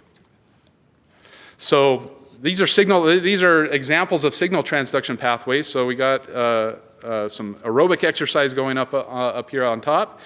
When you exercise, there's a few things that happen, and we won't get into the weeds too much on this stuff, but within your cells, this little red line is a cell membrane. Within your muscle cells, you're going to have a few players that go up. There's one called NAD that increases when you exercise during metabolic work. Another one, calcium. Calcium is actually what makes your muscles contract, and so levels of calcium go up inside your cell. Then you also get an increase in this molecule called AMP, which I'll come back to in just a second. And I'm going to focus on this protein. So these molecules are going to activate signaling pathways, proteins within your cell that tells the cell to do something differently, right? And so I'm going to focus on this signaling pathway right here. It's called AMP-activated protein kinase. But all of these kind of funnel in. This protein right here, PGC1, is a master regulator of mitochondria. And so if you activate that, it's going to drive mitochondrial biogenesis within the muscle itself, and that is going to improve the muscle cell's ability to generate ATP, like Dr. Gifford talked about earlier, and give you better endurance, right? So you get an adaptation right there. So I'll come back to AMPK in just a second, but now lifting weights is also important, right? It activates different pathways within your cell. They converge. You've got little mechanoreceptors in your muscle cell, which are super important, as well as growth factors, which bind to little receptors on the cell membrane. And they basically go in and they activate another protein called the mechanistic target of rapamycin. And this is like a key driver of muscle growth and anabolism. It makes your muscles get bigger. Now, the thing with mTOR that's going to be important in just a minute is it is, as you get older, super important to activate mTOR sometimes. But it's also super important that mTOR not remain activated all the time. In fact, one really interesting difference in old muscle versus young muscle, and old tissues in general versus young tissues, is that mTOR in old tissues is always activated. And the problem is that mTOR blocks autophagy, which is that process I told you takes out the trash of your cells, right? So if you always have mTOR activated, that's going to be a problem. I'll come back to that in just a second as well. So how does exercise activate AMPK? So Jayson talked about ATP and ADP. When you exercise, you take that ATP, that's that cellular energy currency in your cell, and you're going to break it down, releasing energy to do work. So as ATP is broken down, you make ADP, and there's another enzyme in the cell, it's called adenylate kinase, but it takes ADP, and it's going to just basically take one of those phosphates from the ADP and stick it on the other one, which is going to give you another ATP, which again is kind of recycling those batteries like we saw earlier. But in doing so, you're going to produce this molecule called adenosine monophosphate. It only has one phosphate on there. And adenosine monophosphate is a great, gauge, or fuel gauge, you could call it, right? It's an indicator that the cell's under energy stress. And so when AMP levels are normally really low in the cell, but when you exercise, AMP levels are going to go up. And that is going to activate AMPK, this protein that I said is really important in our exercise response. And so when AMPK is activated by that energy stress occurring in the cell, it does all kinds of good things. And I've just listed a few of them here. Number one, AMPK will increase fat oxidation. You'll start burning more fat. That usually sounds like a good idea, right? Whether you're getting old or not. It increases glucose transport into the cell. It increases fat transport into the cell so that it can be used for energy. It's a potent stimulator of mitochondrial biogenesis, or building new and bigger mitochondria. And it decreases anabolism. It blocks mTOR. It shuts mTOR down. And all of those things together work to replenish your ATP levels within the cell. And AMPK, as it turns out, it mediates many of the effects of exercise.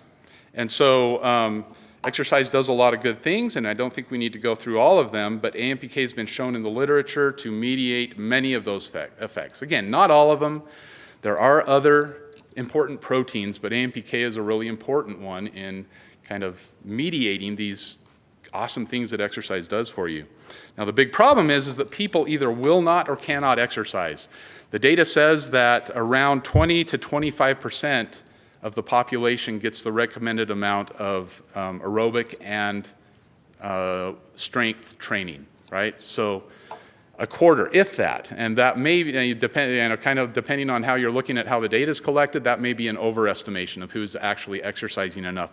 And in fact, even diabetics for whom they could virtually cure diabetes if they're in the early stages, if they just get out and exercise regularly, they won't do it. So that's the big problem here, right? We know exercise is the best medicine. It's the problem is people won't take their medicine. They just in general won't do it. So again, coming back to the title for my talk, can we capture some of the anti-aging effects of exercise pharmacologically? Now, short answer to this is we can't capture all of it. There's no way. If you look back at how exercise drives things, I don't know how we would get, for instance, mechanical stress through a pill. You've got to go apply mechanical stress to your joints and tendons and muscles to get that to happen. You can't do that in a pill. So there will never be a pill that 100% captures the effects of exercise. I don't see that that's feasible. But perhaps we can capture some of them for those individuals who either won't or can't exercise. There's a lot of work going on in this already. There are two big candidate drugs, rapamycin and metformin, metformin's in a clinical trial. Right now, rapamycin's preclinical work's being done on it, and some are looking at it subclinically, I would say, to see if this will work to prevent aging, okay? These drugs act on two molecules, AMPK, which I told you about, and mTOR. I call mTOR a bad guy here, and that's not really right. mTOR's a good guy. It's just he can't be around all the time or else you're going to have trouble, right? You only want to activate it irregularly. But metformin activates AMPK, and rapamycin blocks or turns off mTOR. And both of them have shown a lot of promise in being good anti-aging drugs. Metformin, you might recognize, it's kind of the frontline diabetes drug. When you first get diabetes, you're going to try metformin, see if that works, and then you might move on to other things, including the GLP-1 agonists and other drugs. It's currently in a big clinical trial called the TAME study near Barzilai at Albert Einstein University of Medicine's been driving that. He's a big proponent of this. Results aren't in yet. It'll be super interesting to see what happens with metformin. But again, this is an AMPK activator. Rapamycin, again, nothing clinical happening here, at least official clinical trials approved by the FDA. There's a lot of work going on there suggesting it may be really great for aging. Problem is, it also shuts down your immune system, and so there's a really fine line in good rapamycin doing good things for you or rapamycin doing bad things for you, so it's a little tricky there. Well, to kind of just wrap up here, I'm going to just tell you a little bit about a study that we just got published that was funded by Gerontology funding, for which we're very grateful. This work was done by a couple of individuals, Shalene Hardman and Gilbert Calixto. Basically, we took young and old mice and we tested their treadmill running. After their first treadmill test, we started giving them a drug called ICAR, which activates AMPK. It's an AMPK activator. Did that for a month. Now, a month in mouse years is about 3 years.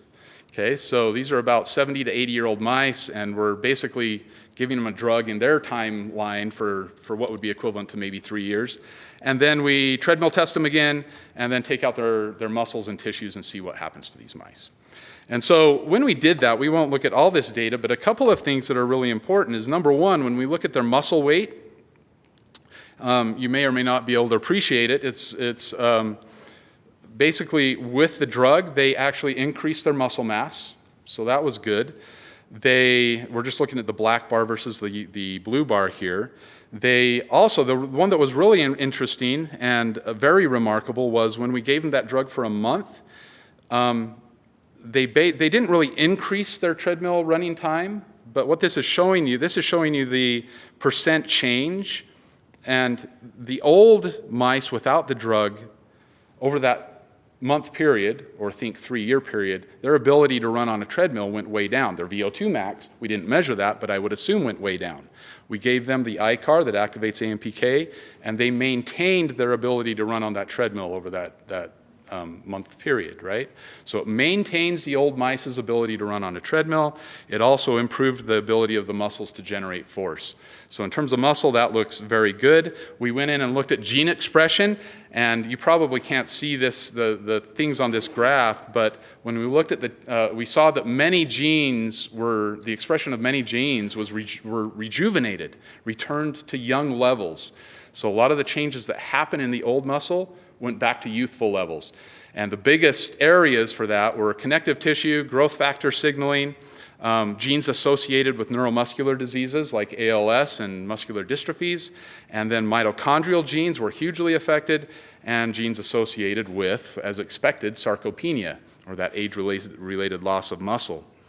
We saw that our ICAR treatment increased mitochondria, which is shown here, from black to blue. You got more mitochondria and mitochondrial signaling in our muscles. And it also suppresses catabolic signaling. These are genes that drive the loss of muscle, and the ICAR brought those down with this long-term treatment. Now, the problem with ICAR is it isn't a very good drug. It has poor potency. You couldn't take a pill. If this were the pill that stops aging, it wouldn't be you'd have to take like a dozen horse pills to get the dose that you would need to be effective. And so it's never going to be in the clinic because it just isn't a good drug. It's also not specific. It activates a lot of things aside from AMPK, and that leads to side effects, acidosis being one of them, which isn't great. And so we need a better AMPK activator for the clinic, and we're working on that right now. We have Walker and Conley, I think, or Walker's at least back there. I don't know if I see Conley anymore. But they had a poster downstairs earlier, and this is data hot off the presses. We're using a drug called MK8722. That's a drug produced by Merck. And this one, first, just a few things that we've seen here.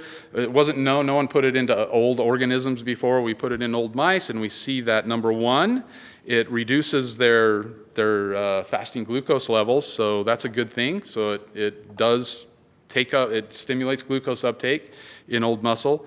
This indicator is mTOR, and mTOR again is elevated in the old tissues, and our drug drops it.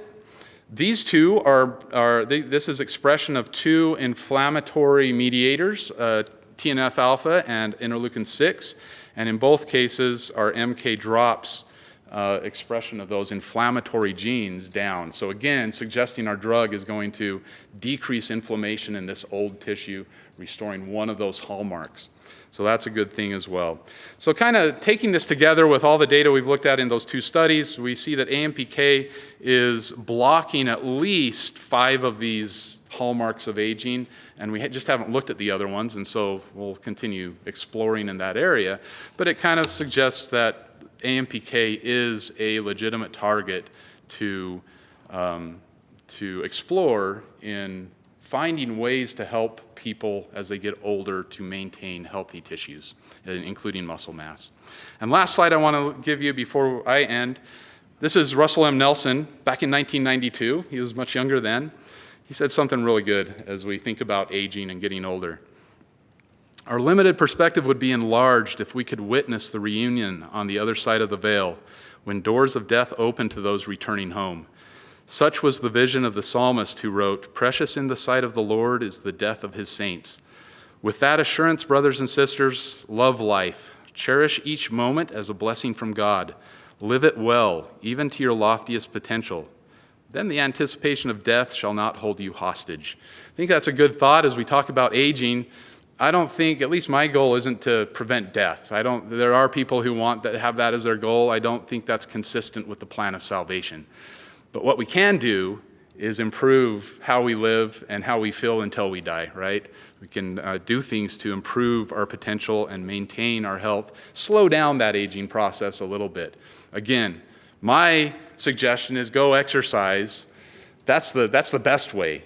But what we're working on is trying to help those who can't or won't do that.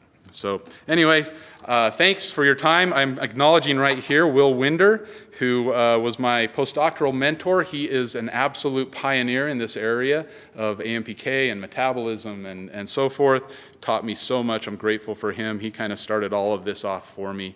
I'm super grateful for the Gerontology program because they provided a lot of funding for us. It's been very helpful.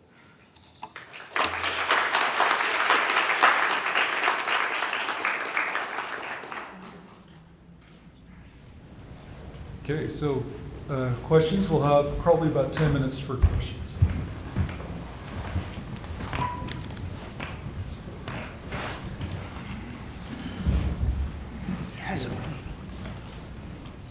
Okay, thanks to all of you for your plaques. My name is Demu Blacker. I'm the Gerontology faculty here.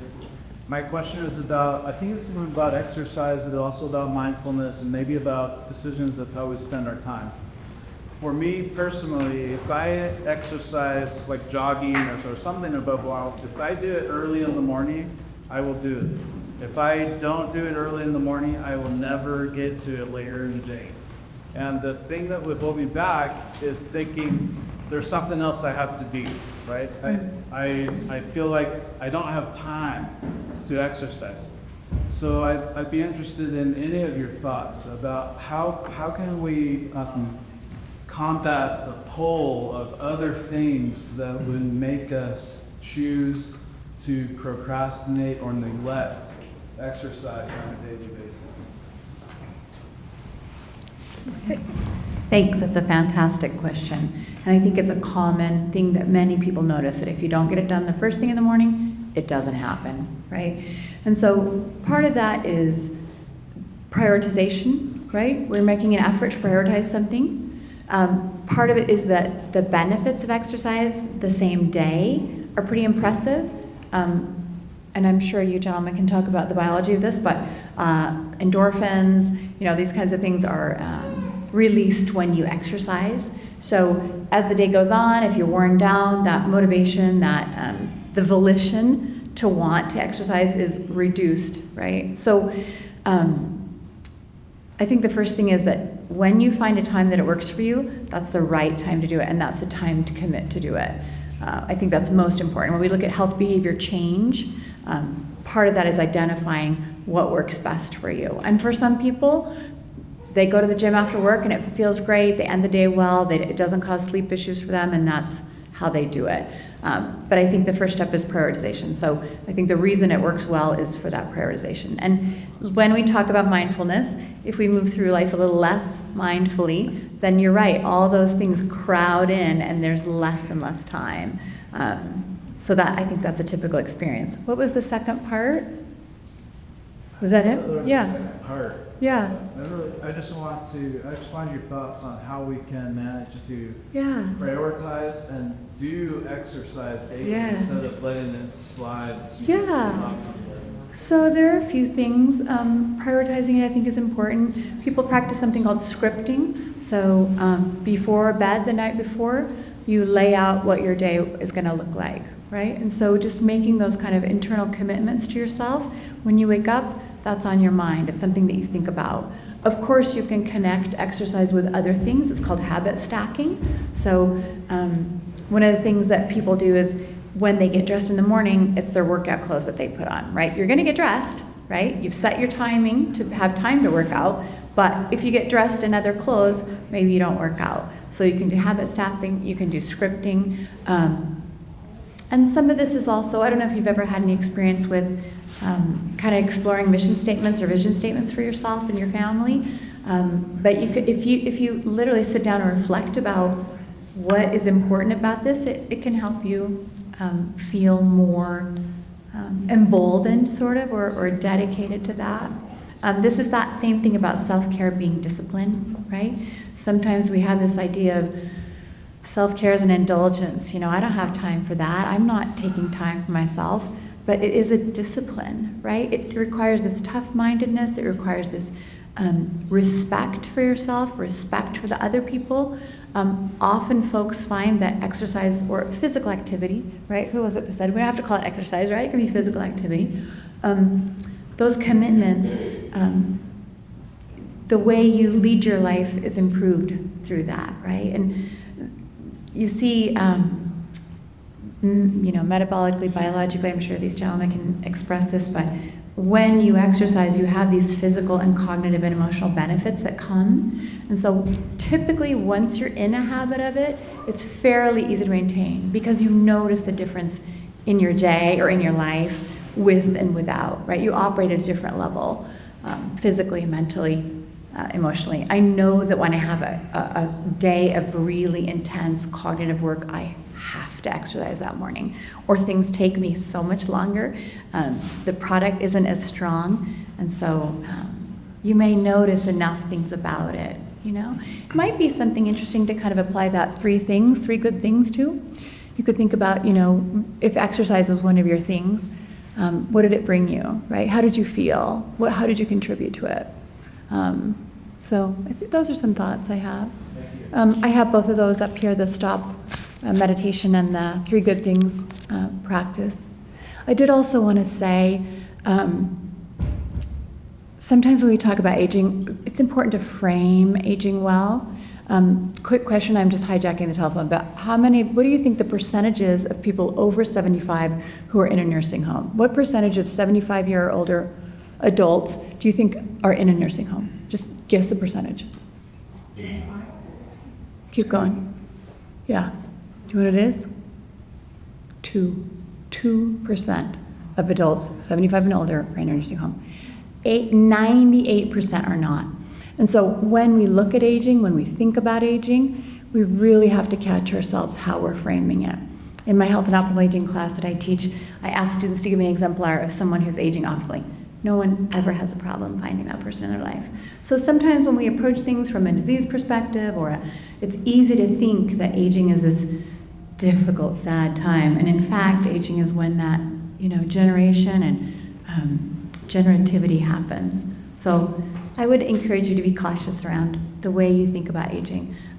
Older adults in our society have the wisdom, the experience, the knowledge, the mentoring that benefit all of us. So sometimes when you look at it from a medical perspective, it can be we got to be careful about the framing. I'm not saying not to look at it from a medical perspective. Think about it. What we see as pathology is not maybe as pronounced as we imagine That was awesome. On the exercise question, I just add a couple of thoughts that I think you kind of addressed a little bit.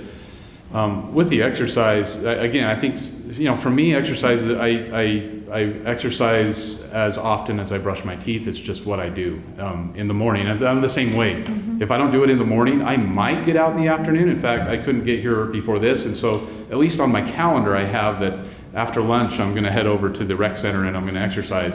I don't know if that'll really happen or not, because I may convince myself otherwise. So I do it in the morning. I'm like that as well. But I think one of the things that can help is, again, remembering that you don't have to go to the gym to exercise. Yes, probably ideally you should be lifting heavy things, and maybe you don't have that at home. But you can get, I'm just kind of pulling this number out, but I think it's at least in the ballpark. I think you're going to get at least 80 to 85% of the benefit if you just do push-ups and air squats in your home that you would going in and lifting, doing some bench press and squats, right? Maybe not quite as much as you would have gotten, but you shouldn't feel bad about saying, I don't have time to drive to the gym, go get showered. I'm just going to do some free stuff right here for 20 minutes and then go shower and go. The other thing is very often if I'm on a treadmill or a elliptical or something, I'm going to be reading the paper, which, there's always papers I want to read and I don't have time to do it. You can stack things on top of exercise. And again, that may not be optimal. There is some mindfulness benefit to just focusing on your muscle contractions and how your lungs feel and all that stuff. But if you're short on time and you got to read a paper and you think you got to exercise, which I would suggest you ought to, doing both at the same time, that's better than dropping the exercise out. So it's one thing I do quite frequently. Nice. We had a question here and here. Go ahead. Go ahead. What was your question? It's for him. Yeah. You said you wanted the recommended, there was a recommended amount of exercise. Good. What is that? Oh, right. Well, it depends on which agency you're looking at. Jason may remember this one better than me, but I think I'm going to say, again, probably ballpark-wise, I'm going to say, 60 minutes, 5 days a week, 150 total a week or something? 30 minutes, 5 days a week. Which is the minimum, right? 5 days a week, 30 minutes. So it's not that much. Again, that's not the optimum. That's the minimal. You get extended benefits as you go up to approximately 2 hours a day. But Yeah, please. So time is like the biggest issue with exercising. A lot of people are convinced that it's good for them, but they're afraid of the time commitment. We're all busy people. And we have a misconception that we have to go out and run a marathon or something and it's going to take 2 or 3 hours a day. We actually see the biggest bang for your buck, like the biggest improvements in health, going from doing nothing to doing like 5 minutes of aerobic exercise. And then as you keep doing more and more, you'll see more and more benefits. So the recommended values based off like the United States government and American Heart Association, they say about 30 minutes per day, 5 days a week of moderate intensity aerobic exercise, something that's going to make you breathe a little harder than normal. Now we can save time. This is some of the research that we work on here by going to higher intensities. So if you get to a higher intensity, we do something called high intensity interval training, where instead of just breathing a little heavily, we get you to an intensity where you can't talk. And you do this for about 3 to 4 minutes, and then you take a break, and you do it again. You do this a couple times. Your workout's done in about 15, 20 minutes, and you get the same benefit that you would after 30, 40, 60 minutes of normal exercise. So the big thing is any little thing will help. And then someone asked, like, how much is too much exercise? It's probably not going to happen for you guys. There is a risk. Exercise always has a risk of increasing, like, your risk of heart attack. Like, you're more likely to have a heart attack while you're exercising than when you're at rest because you're asking your heart to do more. But that benefit of consistent exercise massively drops your risk of ever having a heart attack. We do see, like, increased risk of death. It starts to trickle back up as you get to really high levels of exercise, like training for Ironman or something like that. We're talking like 3 hours a day plus with no recovery. But if for whatever reason, especially like on the student side, if you had like in your brain, you're either I'm going to be a couch potato or I'm going to train for an Ironman, still the risk of death when you're training for the Ironman and getting like the benefits of exercise or you're losing them, it's still much healthier to train for the Ironman than it is to be sedentary. So the risk of death is much worse for being sedentary than it is for exercising. Good. Let me add one thing to that really quick. Anyone remember Ray Beckham? I'm looking mostly over on this side. Ray Beckham? So in my former life, I was a personal trainer, so I helped people exercise. That was what I did while I was getting through school. And Ray was one of my clients. And he came in when he was like super frail. I mean, he was the classic old man, very, very frail. I thought he was going to die. And so we went in, and but I was like, no, we're going to get stronger. We're getting on the leg press. So I wasn't having him squat yet, but we put him on the leg press. You know, so you lay down, you put your legs up, and put some weights on there, and you got to push it up and down with your legs. It's like you got this weight above you. It's going to crush you. And in my mind, I'm going, I hope this doesn't kill him, right? It didn't, not at all. And he got in there, and Ray, within about 3 months, he was an animal. He got in there in the gym. We started off really light, but we just gradually went up, up, up, up. And within 3 months, he was out lifting 30-year-olds who were out of shape coming in, and he was lifting heavier weights than they were. It didn't take very long. But to Jayson's point, yeah, was there some risk there? Maybe, but I think the risk is much greater of not doing it than doing it. Absolutely. I know, can we take one more question, or do you want to, okay, go ahead, please. You've held your hand up several times. Okay. As a very recent octogenarian, I'm Congratulations. pretty good, thank you, pretty good shape, Yeah. but sometimes I'm lazy and sometimes I'm not. But I have 3 questions. Yeah. One, how do you get a stress test? So the Primary number care one way to provider. go, for a person in their 80s, if you want to get a stress test, I'd recommend doing it in a supervised place, like at a hospital. And so right down the street at Intermountain Health, they have a Live Well Center, and they can have you do the stress test in a supervised fashion where it'll be very safe for you. So that's where I would go to do it. You can also just get a ballpark estimate on yourself. Do you get tired walking up the stairs? Then maybe you're not in as good shape as you used to. Those kind of things. How many stairs? Yeah, that's like that. You're talking like an exercise physiologist. I like I was it. a student at UVU, and so I was going up 5 flights of stairs. Yeah, if you can go up 5 flights of stairs, actually, I can give you a pretty good estimate. If you're doing 5 flights of stairs, whether you're 80 or 20, I can tell you your VO2 max is at least 36. Okay, I was out of breath. Yeah, that's good. Or the ones there by the Smithfield. Yes, I call those the stairs of doom. Okay, there's a lot of voices out there, especially on Instagram, for exercise, all kinds of exercise. Where do you do, I have some physical limitations. I'm 80, Yeah, But so, this is the year that I want to just Yeah. attack the whole thing. so there are tons of voices, and we hear a lot of stuff from students who are on Instagram especially, often are telling me things that they hear, and it's just false. So you have to be very careful about who you're listening to. The best exercise is going to be the one that you're going to do, period. And then I specialize in figuring out what's the optimum exercise. But most exercise, if you just start moving, the benefits are huge. And we can make it a little bit better by having you do something specific, but going from nothing to something is the best.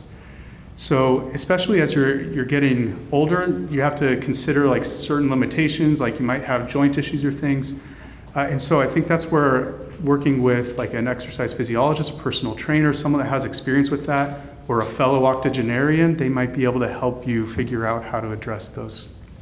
Well, I've had trainers over the years, but Yeah. how do you know Yeah. the ones that are going to be?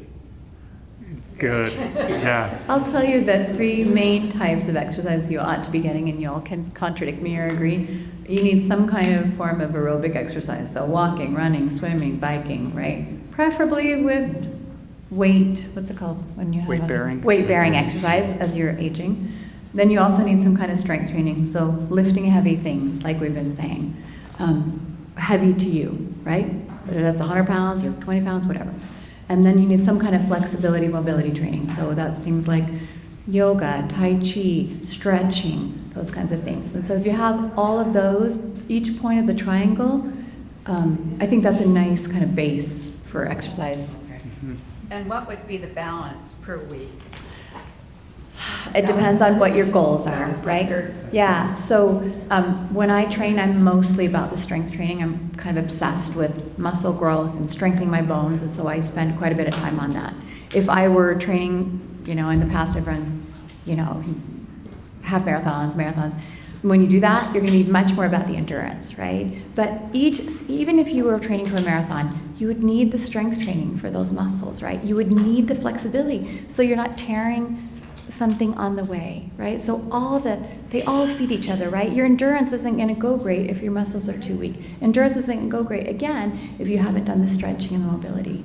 So I think it's where you decide how much of each is totally up to you. And it depends on your goals. It depends on what your goals. As far as so many hours. The general guidelines, like aerobic exercise most days of the week. The default is 5, but getting it most. General guidelines, strength exercise for most muscles of your body at least 2 days a week. And then balance on 3 to 5 or most days of the week. Yeah. If you do it every day, you'll probably be okay. Yeah. Right. Well, thank you so much. This has been excellent information. And David, I didn't misspend it all. So That's right. did a great job. And the stairs of doom over here. Yeah. We put in to have a rope tow put in. They denied us on that. So it's a good thing. And I guess with exercise, the key is just consistency. Just continue doing it. Thank you so much for coming. We really appreciate your attendance. And again, really appreciate you coming and presenting. We have a small gift for you here that don't forget to get it after. And McKenna, our secretary in gerontology, is going to give the closing order.